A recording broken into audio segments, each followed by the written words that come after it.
Hi, everyone. It's great to be here. I want to actually open up with a bit of a quote here that I borrowed from a friend. And maybe some of you have heard this before, and I want to make sure I get it right, so I'm going to read it. So, how many of you heard of the following statement? Diversity is being invited to the party. Inclusion is being asked to dance. How many people have heard of that? A few people. I want to put one different slant on that. How about diversity is being invited to the party, inclusion is choosing the music? I like that too. Yeah, so I like that. And I think it's very relevant that I say choose the music because inclusion to me is all about empowerment.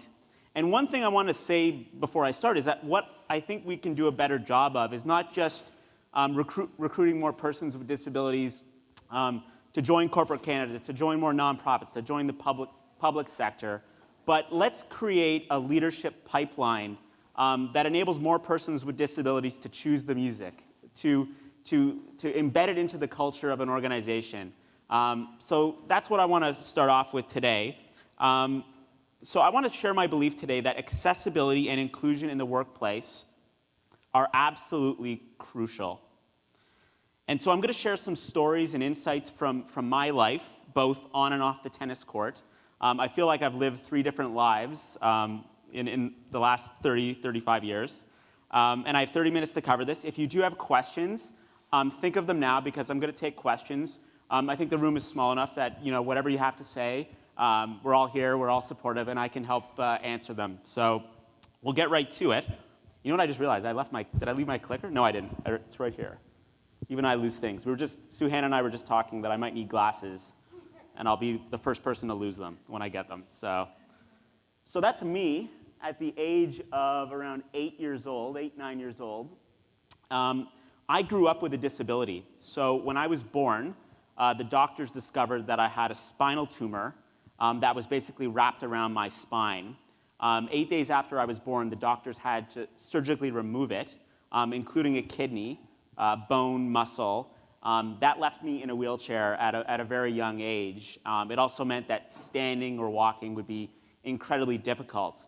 A lot of my childhood was spent in and out of the hospitals and rehabilitation clinics. And it became a theme to go to your weekly appointments, and my parents were the ones that drove me to those appointments. And besides all the schoolwork that I did, I often had to come home and do physical therapy to make sure that my body was working, basically. Whoops, I pressed it too fast. Let's go back. So, sport. So that's me. I didn't mention that I'm a huge baseball fan. Really tough year for the Jays this year, and probably next year, and maybe the year after that too. But I was obsessed with the Blue Jays growing up as a kid. When I grew up, the Blue Jays were winning World Series. I was part of Blue Jay Nation, as so many young Canadians were. And I wanted to be just like Roberto Alomar and Joe Carter and Paul Molitor and all those guys. And my parents, oh, wow, this thing is very sensitive. I apologize. My parents threw me into a lot of sports as a kid. And for me, sport was a gateway. It was fun. It was pure fun for me. Whenever I played a sport, I would forget about the fact that I had a disability. I would be so competitive, and this is me, actually. If anyone is a baseball fan here, I played something called Challenger Baseball as a child. Where I grew up was Hamilton. And our team got to visit Cooperstown, which is the home of the Baseball Hall of Fame, and also home to Doubleday Field, which, it's a myth that the first game was actually played on this field. So that's me playing in Cooperstown, and that photo was captured by a photographer for the local newspaper who managed to capture that moment, just randomly was there. And the next morning, I woke up, and we went outside, saw the newspaper. I made the front page of the newspaper, and all I had to do was throw myself out of the wheelchair, which... And so I thought, if I throw myself out of my wheelchair, maybe I'll make the Toronto Star one day, too. So, and so I had a great time playing a lot of sports as a kid. And here, again, you've seen the slide already, but I played sledge hockey. Now it's called para-ice hockey. I also played golf, And sport became just something I did. And it was, for me, just so amazing that I was able to explore what my body was capable of. Sport, for me, also allowed me to become more independent.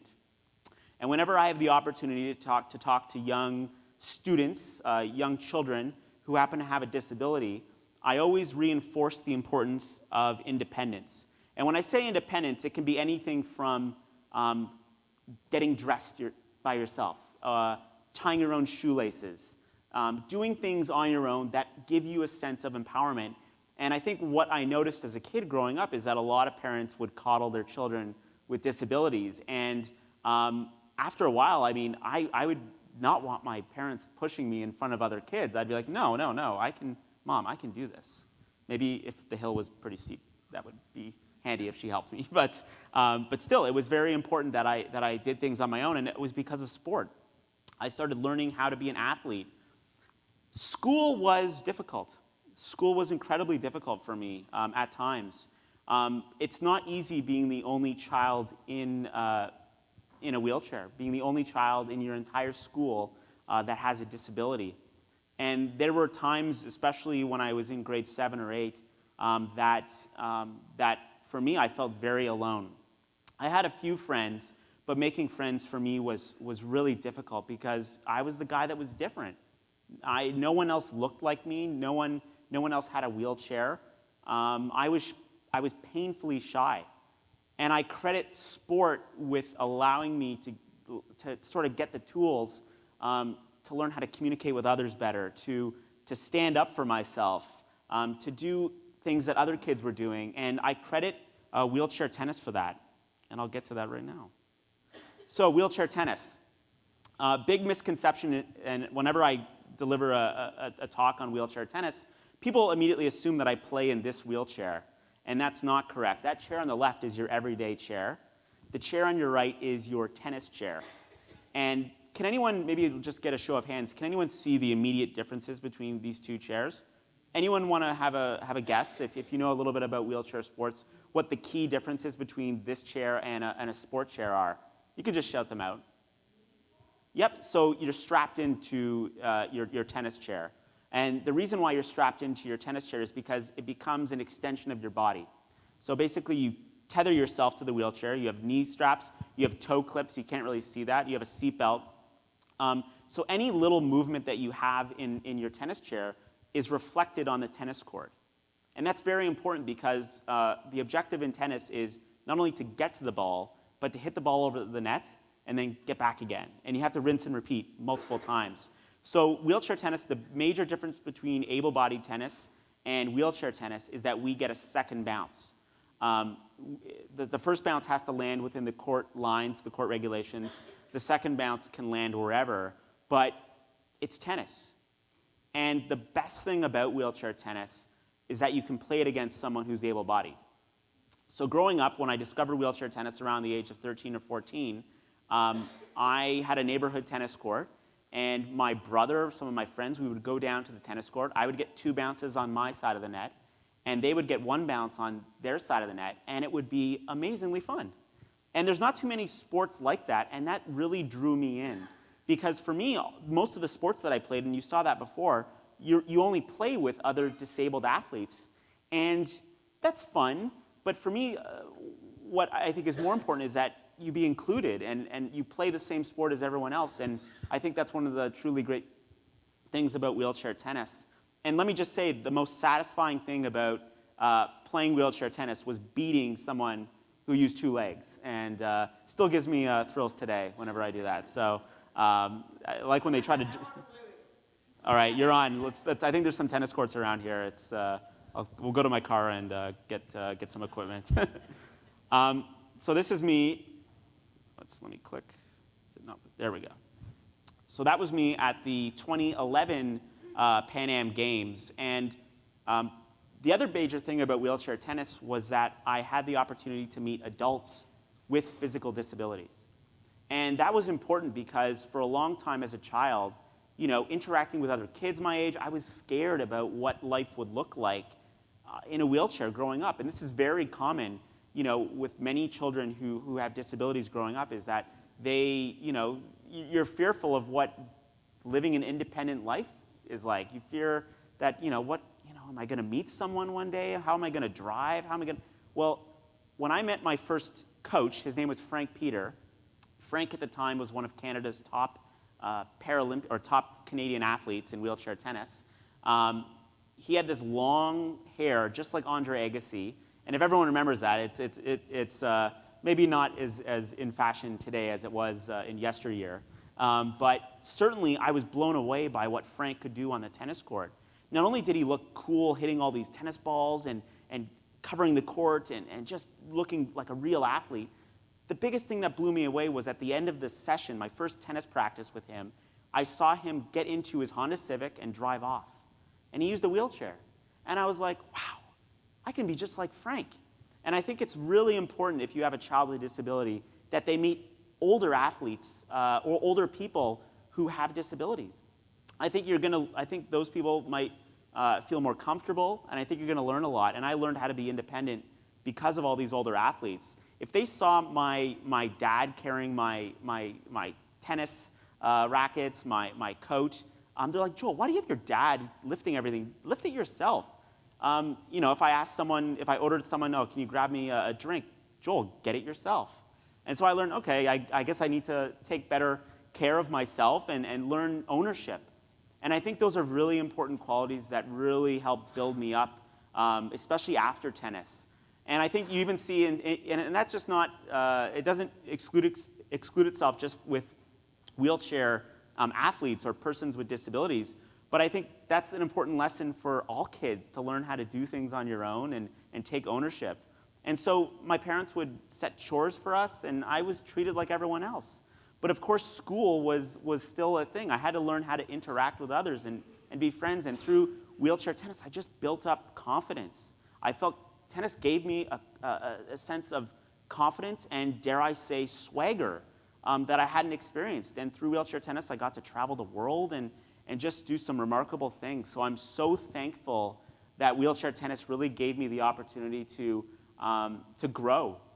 And I realize now, from the moment I picked up my first racket at the age of 13 until when I retired 3 years ago, it covered such a great portion of my life, and how much movement and personal development I experienced from that time was remarkable. Because if you met me at the age of 12, there was no way I was going to be able to deliver a speech like today or something like that. So I'm very thankful that wheelchair tennis gave me those qualities.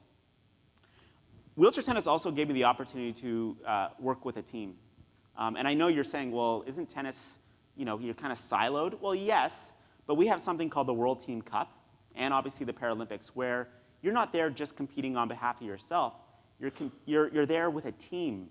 And anytime I would wear the red and white, the thrill of being part of Team Canada and having a doubles partner like Phil, who's from Quebec, just some great ways for me to meet people and network with people, and really gave me the skills that I'd probably need in corporate communications rather. And the other thing I learned was coaching. And my coaches were tough on me. There was times where I felt like maybe I didn't want to put in that extra effort.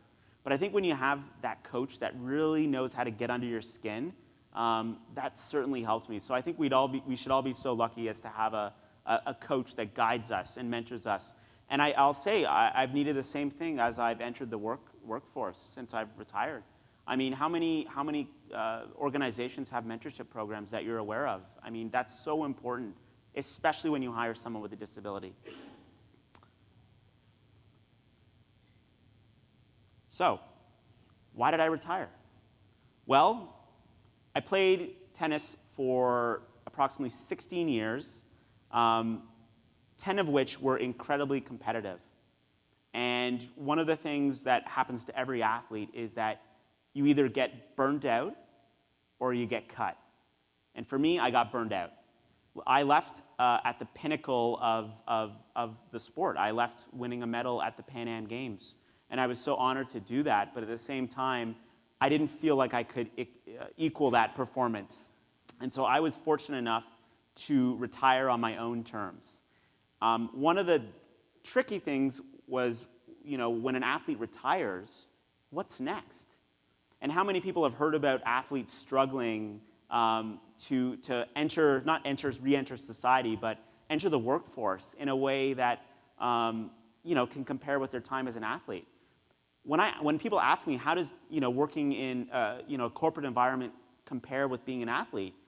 It doesn't. I'm sorry, but it does not. It's very typical for an athlete to say, I've learned how to be competitive, and it's very, very similar in terms of, it's not. There's no way I'm working on a project in the Caribbean or Mexico or all these things. I wish it was, because that was one of the reasons I love tennis, is because I got to travel the world. So I was a bit scared about what life would be like after an athlete, but luckily I joined something called the RBC Olympians program. It helped transition me away from sport. Luckily, I did go to university. I'm a graduate of Brock University, so I'm a marketing graduate, and I transitioned those marketing skills directly into communications. And all those interviews I gave, all those times that I networked with reporters, I realized that communications was a true passion of mine and that I could excel in that. And right now, I work as part of the executive communications team at RBC. So I'm pretty ecstatic that I'm part of that team and part of such a supportive environment. Now, one of the things that I've learned as I've gone through life as someone with a disability is accessibility. How do we rate here in Canada with the rest of the world when it comes to accessibility? Well, just some answers. How do you think we rate compared to, let's say, Europe or Japan or South America? Mid-level? We're near the top, actually. I've been to more than 30 countries, and the only country that I felt was better in terms of accessibility was the United States. And I'll say that with a little star there. If you go to New York City, it's not the most accessible place. But if you go to places like Florida, which tend to have a lot of tennis courts, and same with California, I found those places had accessibility ingrained into every possible way. I ended up taking up golf, and most golf courses in Florida have wheelchair golf carts. You basically are able to transfer, and we don't really have those in Ontario, but again, we're getting better. And we have some incredible things that are happening in this country as we speak. In fact, they keep changing hour by hour, which is why I was late delivering this presentation last week, because we have some new statistics on disability. And I want to sort of run through them right now. These are brand new, by the way. This comes directly from Statistics Canada. And before these came out, I would have mentioned the 2011 stats. So take these. You can find them on the Accessibility Canada site, but I think they're really relevant to really understand the landscape and where we are from a hiring and disability standpoint. So the first one is 22% of Canadians had at least one disability, representing 6.2 million people. 6.2 million people have a disability in this country. That represents one of the largest segments in our population. That's a huge number, and yet when you look at the corporate landscape, the number of persons with disabilities in a corporate environment don't compare to those numbers. And there's a lot of theories as to why we don't have more Canadians who have disabilities that are working. I have my theories. I know there are people who are much more in the know than I am that probably understand it a little bit better. But first of all, 6.2 million is a staggering number.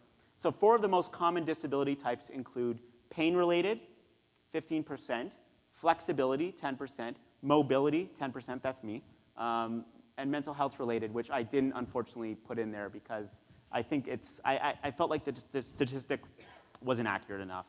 But that's, in general, what the statistics are telling us right now. Among youth with disabilities, 60% had a mental health-related disability. Those numbers are growing. So I think as we look to understand disability, and I apologize, by the way, that you can't see me down there, but hi. As we look to expand our disability approach in this generation, I think mental health is going to be a bigger topic of conversation. But getting to the most important number here today, 59% employment rate for persons with disabilities. I mean, 80% for persons without disabilities. That's a staggering number. And I think it's a number that more organizations need to look at when they focus on their diversity and inclusion planning. I think we're getting pretty good, with inclusion in other segments, but disability, and we were talking about this at the table, is difficult to narrow down. There's so many different types of disabilities. I have my needs, someone else will need other needs. It is a challenge to understand accommodation, but what I would encourage is, don't worry about accommodation during the hiring process. Hire the person and then work with them to figure out accommodation. At least that's what worked for me. I mean, what I experienced, and I've worked in a few areas of not just RBC, but I've been at TD before. I found that after I got hired, that's when I disclosed. That's when I felt comfortable enough to say, this desk might not work for me. This locker, to put my jacket, could I have a lower locker? Is there a wheelchair accessible bathroom that I could use on this floor? These are all things that I personally need, but don't expand to everyone, obviously. These are just my personal needs. So I feel like a lot of organizations already do have persons with disabilities, but just haven't disclosed. Now, can anyone think why someone might not want to disclose their disability within an organization? There's an unconscious bias that still permeates a lot of organizations in Canada and a lot of people. And this doesn't just center around persons with disabilities. Unfortunately, it still exists in gender diversity. We see that in a lot of areas in terms of capital markets and wealth planning. These are things that need to change, but we're getting better. It's not good enough just to hire someone with a disability. We need to create a better leadership pipeline so that I can join an organization and meet a mentor that might have a disability. I would love for it to be just like wheelchair tennis. When I joined the sport, not really knowing what the heck I was doing, to see someone with a disability that's made it, that's at the executive level. I think that would be so important. Too often I see employee resource groups that have persons with disabilities that are on the front lines, that aren't senior, but have been with the organization maybe 5 or 10 years, but just haven't made it to the next level. I think we need to create a better mentorship system so that more people are comfortable disclosing, so that we might actually have already an executive with a disability, but we just don't know it yet. So those are a few ideas that I have. I know you all probably have way better ideas, but I just think from my personal sense as an employee, would love to see more persons with disabilities at the leadership level. Whoa, why did that end? That's weird. Is the rest of my presentation not on there? I guess it's not. That's really weird. Okay, sorry. What I was going to show you is what Microsoft is doing. How many people are aware of what Microsoft is up to right now? Well, so a few people are in the know right now about Microsoft, but Satya Nadella, Satya is the CEO of Microsoft. Satya has a child with a disability, and he's keenly aware of some of the needs that his child has had throughout his or her life. And what Satya has done is he's made Microsoft a leader when it comes to disability hiring, and also creating products and devices that enable users with disabilities to accomplish more. And he's doing a fantastic job. In fact, one of the great products that Microsoft has just come out with is, how many people here are Xbox gamers? Maybe, okay, a few. But there's the Microsoft Adaptive Controller. I wish I could show it to you. It's right here, but for some reason it's not there. But it's basically a controller that someone using one hand or someone with cerebral palsy could use. Basically allows anyone to game. And I think that's pretty cool. And I don't think there's a real financial benefit to Microsoft doing that. I can't imagine that they're going to earn a lot on that.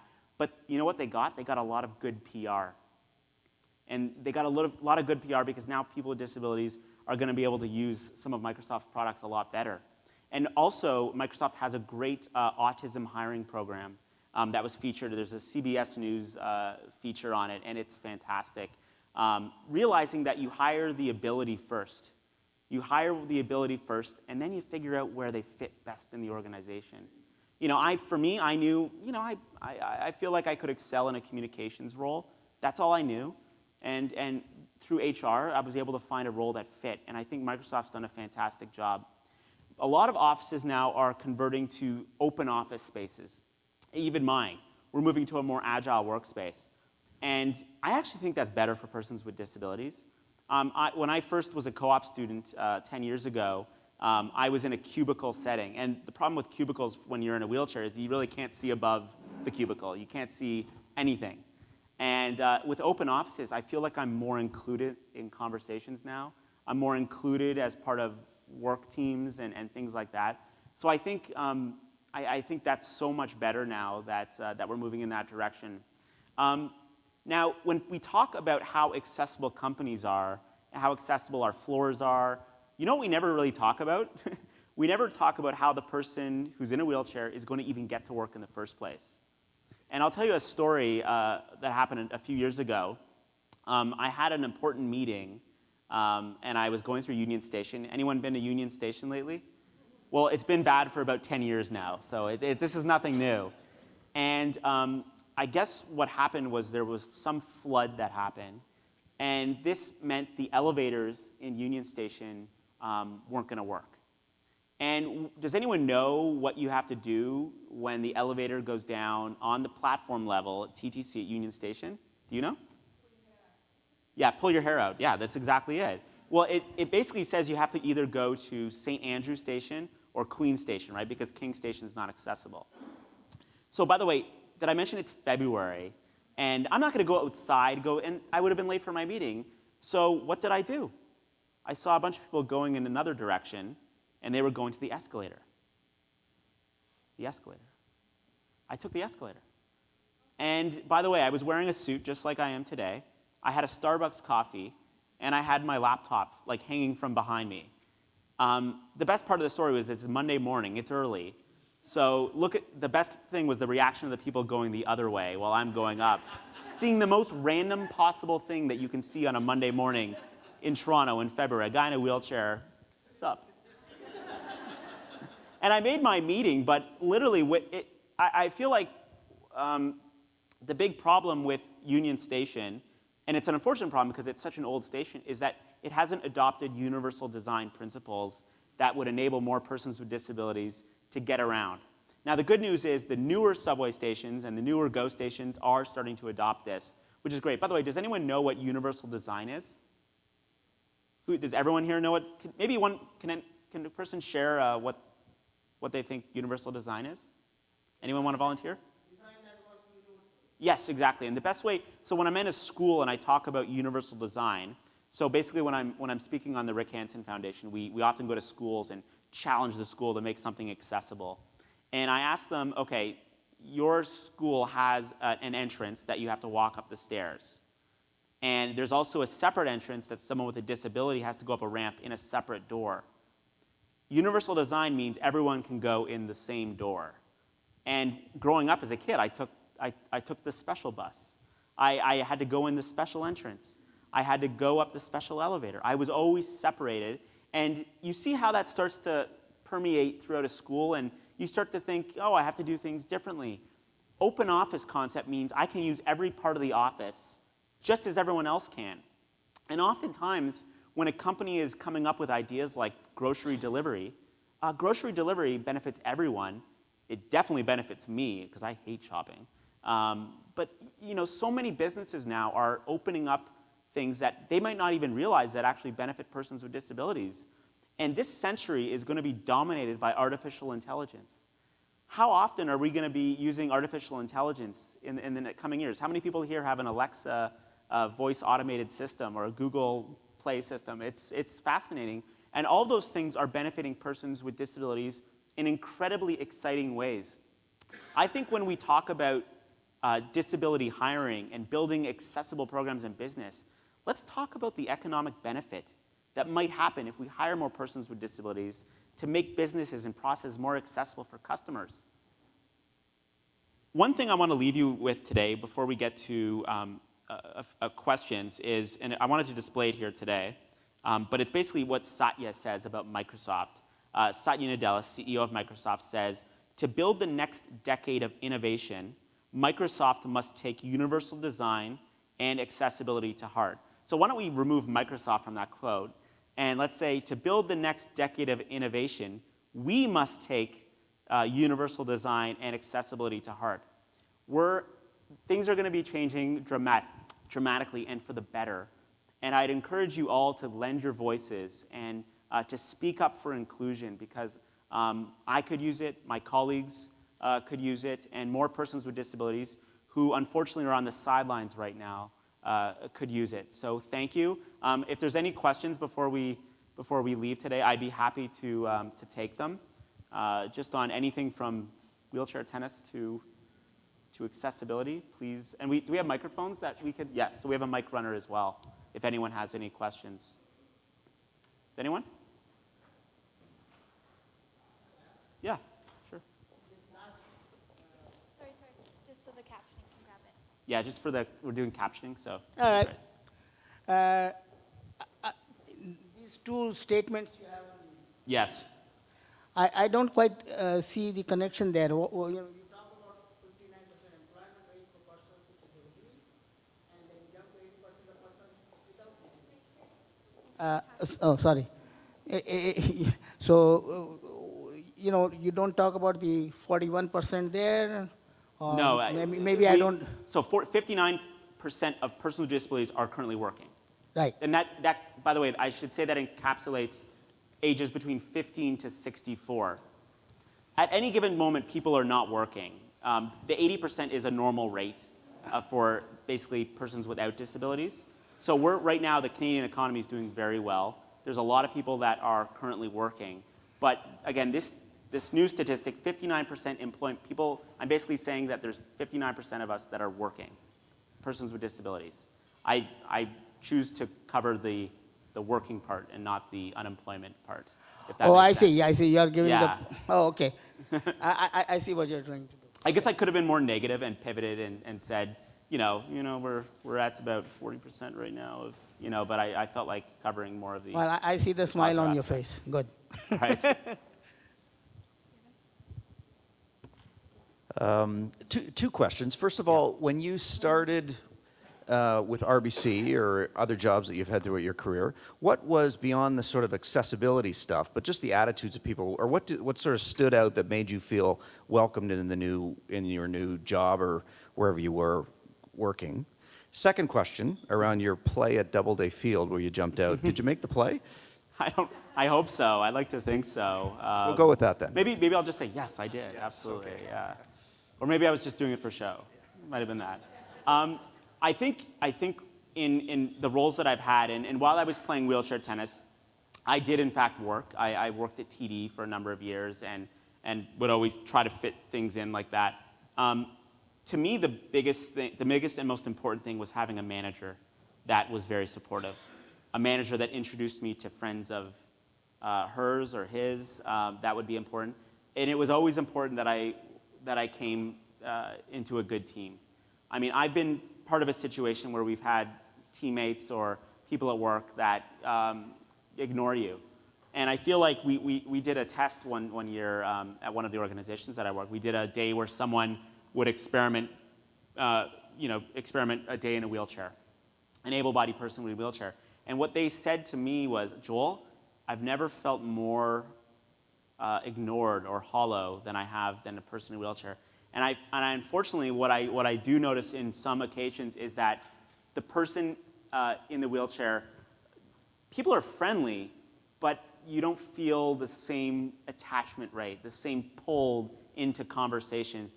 If anyone in a wheelchair has felt, anyone with a disability here kind of felt that sometimes, where they felt kind of ignored maybe because of the fact that they had a disability.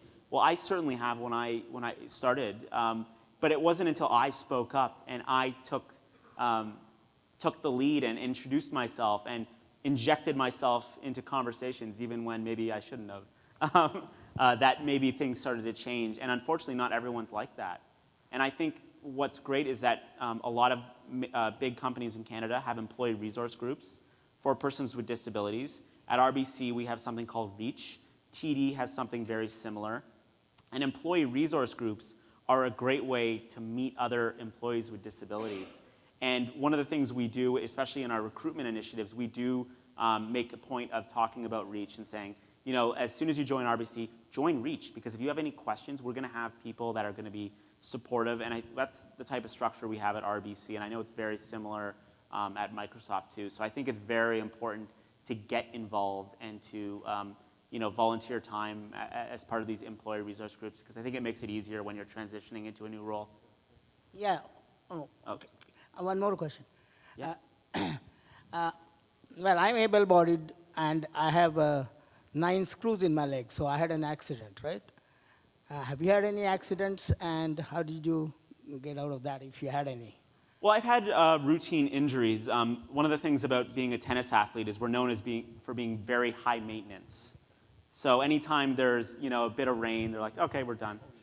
Anytime, you know, I would always complain if I got a blister, things like that. Luckily, I never got a major injury. I've had a lot of back pain, but I feel like that might be more related to my disability, the fact that I have a spinal curvature, and so I would get a lot of treatment. I think one of the things that most non-athletes or non-people in the athletic space, how important recovery time is, and working with a team of practitioners, and certainly we had that through Tennis Canada. So luckily they took good care of me. I have a question about social change. And recently in the news, we've heard about hazing and abuse on sports teams, and we've questioned how we change the social attitudes. And I liken it to MADD, which is Mothers Against Drunk Driving, which over a number of few decades has made it uncool to drink and drive. So how do we make hazing uncool? Right now, there's a lot of social concern and interest in LGBTQ2 issues. And that hasn't been for decades and decades. But it seems that we don't have the same kind of focus when it comes to Canadians with disabilities. So if we can change the mindset about drinking and driving, if we can change the mindset about sexual orientation, how do we then change the mindset of employment of people with disabilities to the same extent in the same span of time? What are we missing? Well, I think, and we were talking, Suhana, we were talking about this at the table, about how sometimes difficult it is to group nearly everyone who has a disability into the same bucket. And the fact is you can't. We're all different people. We have different personalities. One of the things that I like to promote and talk about is the Paralympics and how that changed the narrative. When Rick Hansen went around the world in a wheelchair, it did change the conversation on disability. Here was a guy doing some incredible things in his wheelchair, and for a long time, especially in Canada, and it still permeates in other countries, disability was something to be ashamed of, something to be hidden away. And I think media can play a part in this, is promoting more stories specifically for persons with disabilities, getting more people in front of the media who have a physical disability that you absolutely can spot. Even in acting, you know, how often is a person without a disability portraying someone with a disability? Too often that happens in those small ways, but it still happens even in corporate environments where you simply don't see enough persons with disabilities in leadership roles. And I think it has to start right from the hiring standpoint of making sure that if you find someone talented that has a disability, make sure that they are given the tools and resources to excel. Because right now, I simply don't see enough visibility, at least from the movers and shakers in Canada with a disability. And certainly having Carla Qualtrough be a leader is fantastic, but you know, how great would it be to see a prime minister one day, you know, in a wheelchair, or someone someone who you can look up to. And I think that's why it's been so important for me to get ahead of it and speak out on why disability is something that we should be talking about more often. And unfortunately, there's really only one day where we tend to celebrate, organizations tend to celebrate disability, and that's International Day for Persons with Disabilities, which is another reason why we're all here today, which happened yesterday. But at the same time, disability needs to be talked about throughout the year, not just on one day. And I think the LGBTQ community has pride, but they also have a lot of other resources within organizations that I think disability side could use as well. And like I said, Microsoft is doing some great things as well, and I think you're going to see some shift happen, but I think we just need more leaders. Yeah. Sorry, Joel. Great presentation, by the way. Just another follow-up question to you talked about issues with transportation and as an access to employment. I mean, it's a huge problem in Toronto, and Yeah. in terms of people getting to work, being able to access transportation.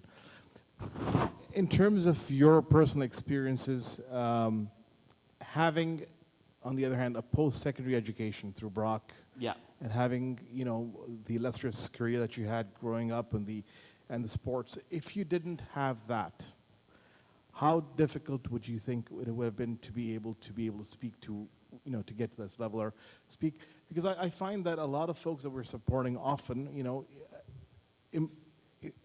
education is one of those things that at the post-secondary level is really missing, right? It's tough to get. And then we end up people getting jobs that are in sort of those traditional, very basic fields. And so to move people up into those leadership type skills becomes very difficult. And in fact, we've got a lot of large corporations, as you say, around the table that talk about diversity, but are doing very little when it comes to diversity. When I look at the types of jobs that are often available to the people we're supporting and getting employment, I mean, it takes a lot. And having that education obviously is a big help. But if you didn't have that education, would you be at RBC today, or where would? No, I wouldn't. Education is paramount, and I think one of the challenges is that sometimes, and I can only speak to my personal experience with some of the kids that grew up that were in the sports system, but ended up not going to colleges. That they thought they could just rely on, no, not just sports. They thought they could rely on the what do you call it? What's the benefit you get? ODSP. There you go. Sorry, it was on the tip of my tongue. So I think the impetus of having ODSP at the age of 18, and when you get ODSP, I'm sure that's the biggest check you've had up until that point. And I think for a lot of persons with disabilities, there is a fear of going off ODSP with good reason. Because the first year or first 2 years that you are going to go off ODSP, you realize, wait, I have to pay for this, I have to pay for that, I don't get this benefit, I don't get that benefit. And so there is a challenge of doing that, of people, and again, I have to be careful in what I say here, because there are certainly people that will need ODSP for the remainder of their lives. But I think we need to do a better job of encouraging kids who are 18, before you go on ODSP, here are your options. And perhaps we're already doing that, but I think it starts really at the parents. Parents should not encourage ODSP if the child is capable of going to college or getting their own education. I had a few friends that used ODSP to pay for their education. That's okay. So maybe we say, you'll get ODSP, but use it to pay for your education. So maybe we have to do a better job of communicating why ODSP is important, but also why you shouldn't rely on it, because over time, you've seen the cost of living go up tremendously, and yet ODSP has not. So you're going to get people stuck using it, but feel like if they go off of it, they're not going to be able to live their life to the fullest. So I feel like that would be my tactic, is try to dissuade people from going on ODSP. Of course, it might be an uphill battle in a lot of respects. And also, and I think the big thing that some children with disabilities lack as they enter university are social skills. I feel like it's very important that they find ways to develop social skills, even if you have a disability, even if you communicate differently. At least find people that have shared experiences as you, and find ways to communicate with them as well. So we have a question back there. Oh, sorry. Yes. Oh, sorry. We'll get to you right in a sec. Right. Yes. Thanks, Joel, for lovely presentation. I share your passion for tennis, and that got me into coaching tennis for years fantastic. until I got injured. And it was a very difficult time, but through that transition, I found another way of coaching. It got me into employment coaching and counseling, fantastic. which is amazing. During these years of experience in employment, I find out actually what you mentioned in your presentation about hidden disabilities, Yes.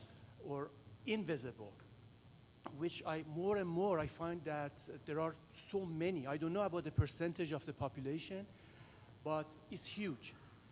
But at the same time, you mentioned about all these technological advances, Microsoft, the exoskeletons, so many great things are coming at the same time. Because you are at the middle of all this action, I wanted to ask you about your views on national strategies or views of government for all these happenings and all these discoveries right now. Where are we heading to? I see that there are so many positive things happen. Well, I mean, at a national level, the accessibility Canadian, it's changed. It used to be the Canadians with Disabilities Act, and now I believe it's the Accessible Canada Act. That's going to change everything. And I didn't even really talk about that. With George H.W. Bush passing away, people forget that he was instrumental in passing the Americans with Disabilities Act in 1990. And we haven't had something like that on the national scale. And that's going to be huge. It's going to change infrastructure. It's going to change how we hire, who we hire. And I think, it's going to be up to Carla and obviously the Trudeau cabinet and policymakers to make sure that we're all aware, and especially in your role, what level of support are you going to get from the government in your capacity to hire people with disabilities? How is it going to affect someone who doesn't have a job yet to finding a new role? I think things are going to be more systemic, but I can't speak about how things are going to change over the next few years. I do think everything new is going to be accessible, but unfortunately, we were talking about some of the older TTC stations. I'm curious as to how that act will help fix those stations, because if you've been to some of those stations, I would see it being very difficult.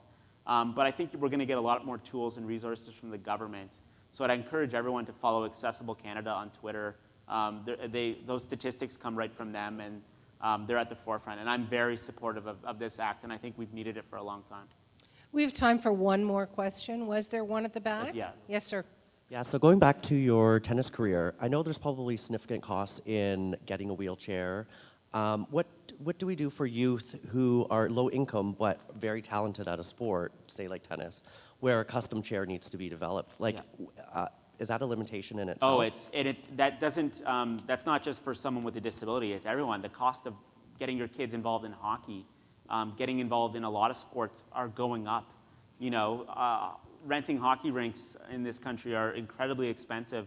Tennis, unfortunately, falls into the category of one of those expensive sports.